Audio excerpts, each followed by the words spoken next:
The Central Organization of Trade Unions, Cotu, has dismissed claims by Housing Principal Secretary Charles Hinga that the union was involved in drafting new regulations for the affordable housing program.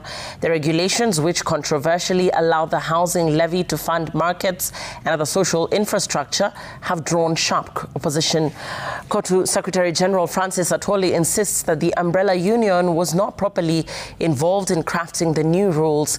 Cotu is warning President William Ruto against allowing the change of the housing levy into a pool for unrelated projects.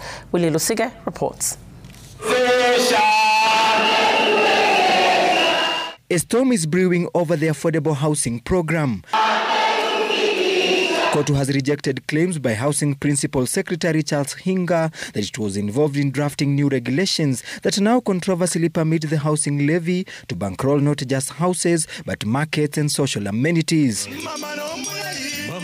In a statement, Cotu Secretary General Francis Atwoli writes, and I quote, "We have never been consulted formally or informally in drafting, reviewing or approving the affordable housing regulations," end of quote. The union further asserts that no executive board meeting, its legally mandated decision-making organ, ever sat to deliberate or endorse the regulations. Atwoli writing, and I quote, "At no point did the executive board meet to discuss or approve these regulations," end of quote. The Cotu Secretary General challenging Hinga to table minutes, resolutions or any formal record showing the umbrella's union's participation. The statement by Cotu. Housing Principal Secretary Charles Hinga points out that Cotu is represented in the Affordable Housing Fund Board by Ernest Nandome, but the union insists Nandome neither consulted nor sought approval from its executive board. Atwoli noting in his statement, and I quote, "It is dangerous and dishonest to equate one individual's presence on a board to the institutional position of Cotu," end of quote. Cotu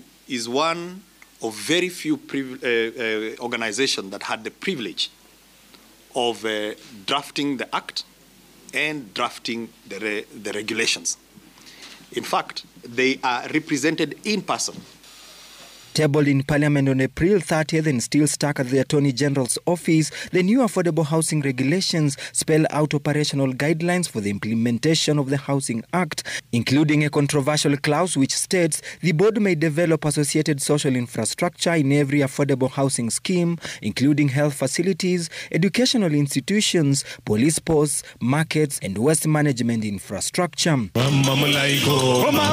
Cotu insists this is a scheme to divert workers' money. The union argues that the levy deducted from every employed Kenyan should strictly fund construction of affordable houses, not government infrastructure projects already catered for in the national budget. The union has now petitioned President William Ruto to intervene, warning that allowing these diversions risks turning the fund into a bottomless pit for non-housing projects such as roads, dams and other mega projects while workers remain homeless. PS Hinga says the act guarantees Cotu a seat on the Affordable Housing Board, ensuring workers' oversight. He points out that Cotu also nominated Nandome as its representative in drafting the regulations, something the union's top leadership should not pretend to be unaware of. Parliament having passed the act and regulations awaiting final clearance, it is now a question of whether the president will side with the workers or carry on with the government's plan.